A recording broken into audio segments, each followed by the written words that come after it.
হরিদ্বারকে tata করে বেরিয়ে পড়লাম ঋষিকেশের উদ্দেশ্যে। প্ল্যান ছিল নীলকণ্ঠ মহাদেব টেম্পল যাওয়ার। অনেক দিনের ইচ্ছা ছিল। বাইক নিয়ে পাহাড়ি রাস্তা ধরে যেতে যেতে প্রত্যেকটা ভিউ যেন ছবির মতো লাগে, আর আমার মনে হয় দাঁড়িয়ে দাঁড়িয়ে আমি আঁকি। তারপর রাস্তার মাঝখানে একটুখানি আখের রস খেয়ে নিলাম, তারপর আবার চলতে শুরু করলাম।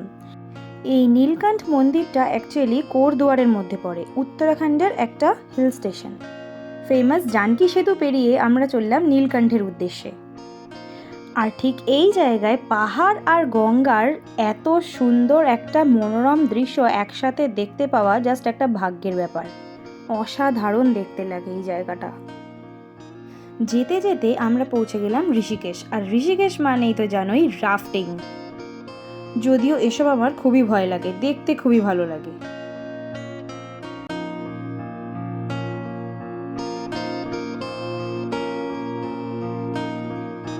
তারপর আমরা পৌঁছে গেলাম এখানে আর নিয়ে নিলাম পুজোর সরঞ্জাম। আগে এসেও যাওয়া হয়নি এইখানে, তাই এইবারটা ছিল অনেকটা স্পেশাল। শেষমেশ লাইন দিয়ে পৌঁছে গেলাম মন্দিরের দরজায়, আর পুজো দিয়ে মনটা যেন ভরে গেল।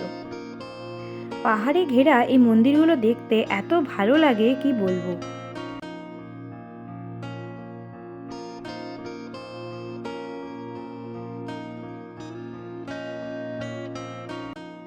পুজো দিয়ে ঋষিকেশকে টাটা করে বেরিয়ে পড়লাম নয়ডার উদ্দেশ্যে।